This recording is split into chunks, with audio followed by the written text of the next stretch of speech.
just being in the same room as these guys and seeing what they're able to do and produce in the cage, it's pretty inspiring. And I was there in Melbourne when Izzy, my teammate, won the middleweight title for UFC 243 in Melbourne in front of 60,000 people. You know, it doesn't get much bigger than that. We just pretty much stemmed on to this UFC 245 for Vegas. We've hit the ground running, and we can't wait to just get in there and showcase what we've been doing. So yeah, I can't wait.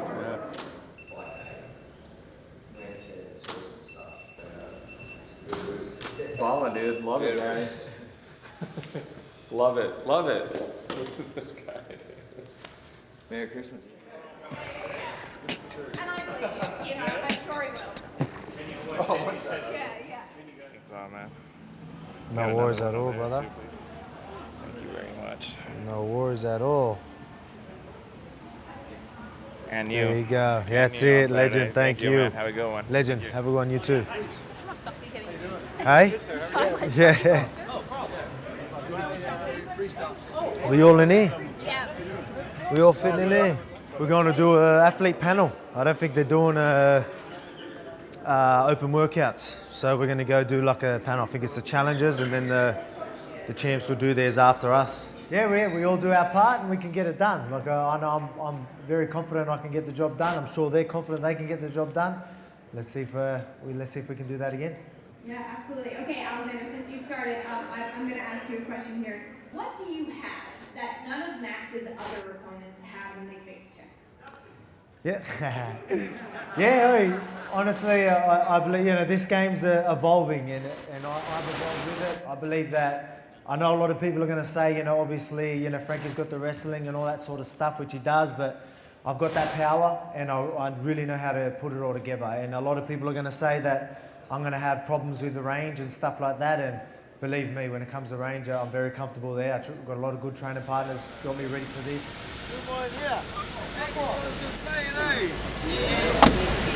Get this done.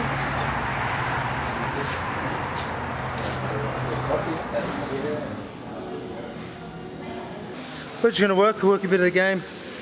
Pads, do some pads, just move around, keep the body moving, stay sharp. Stay on point, stick to a bit of the game while we just move freely. Bit of a play.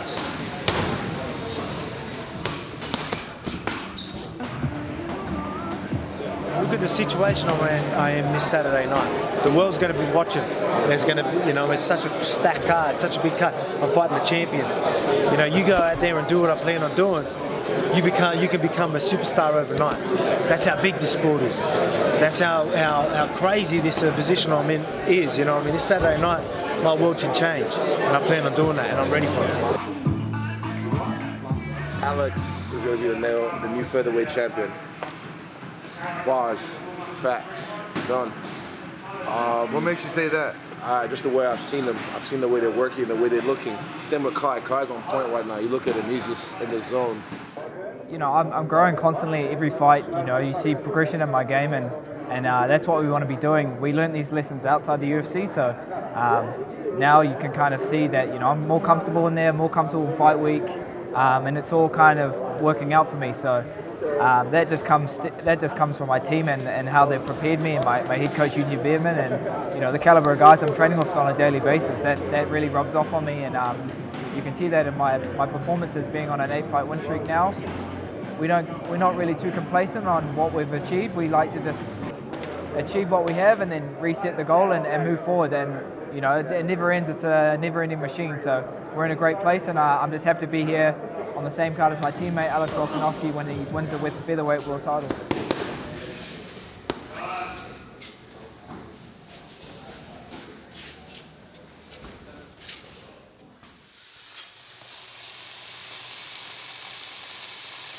Tonight we're making a little bit of fake fried chicken, is what I like to call it, but it's almond butter and lime chicken.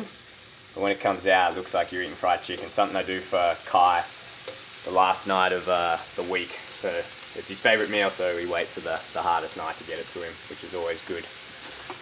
Be on the menu for Volk as well. I made it for him earlier in the week and he really liked it. So this is the last night that we're going to be having a really decent meal, and then we're going to start really tapering down for the last part of the weight cut. So good meal for the last one.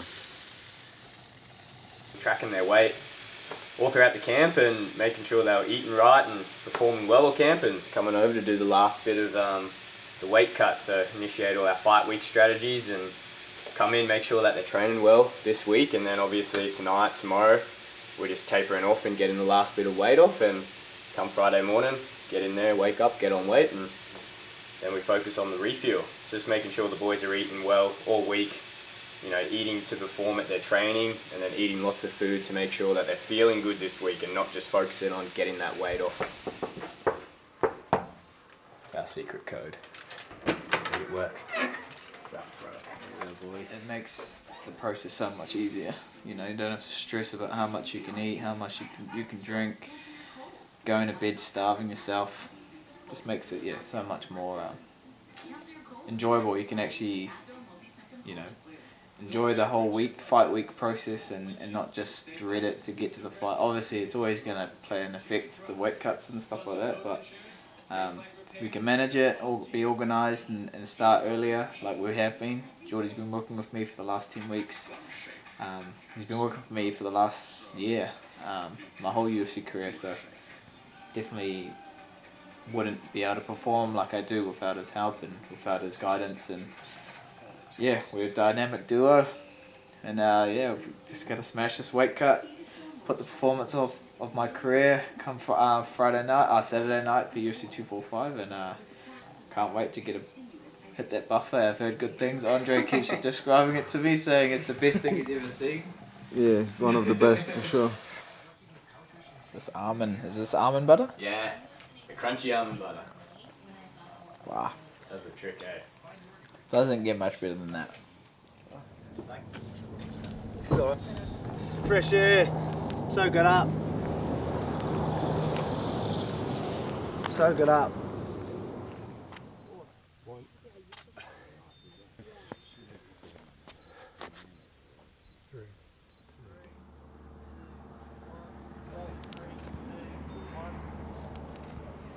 We're just here at the, where's the Red Rock Canyon? Yep. Over there. Just getting a good backdrop for the Sunday Telegraph. So for the paper back home, just a photo shoot. Just yeah, it's not bad though. I haven't been up here. Like I've been Red Rock twice. So when I fought Mendez, that's where we stayed for the first half of the week. Then obviously all that stuff happened and we got moved to LA. So I've been this way a couple times now, but haven't seen this. It's unreal. It is a bit different to the strip, definitely. It's just crazy how it's so flat, and then boom. So, Volks, what does it look like walking around in your fight shorts in the desert? Did you ever think you'd do this? Mate, doesn't surprise me, that's for sure. Some of the shit we need to do. Fighting, you think you just need to fight, but I was hoping for you the helicopter ride, but there's days you put a makeup on, styling your hair. I'm getting haircuts every week. who would have thought? Styling, you're trying to get styling clothes and.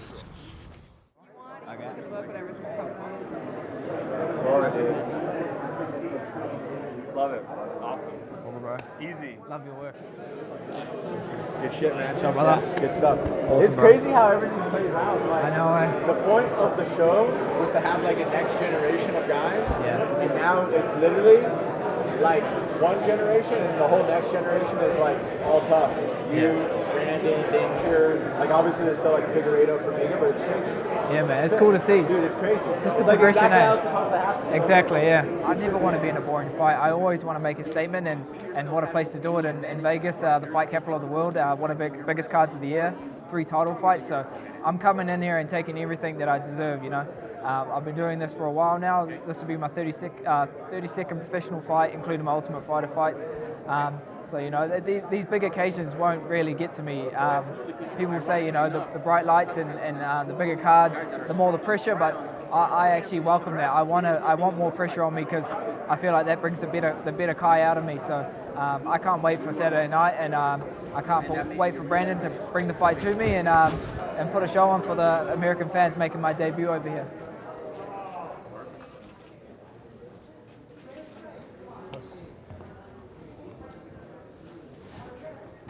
How much would it mean to you to be that standard bearer for Australian MMA, to walk away from Las Vegas with the championship belt this weekend? It does mean a lot to me.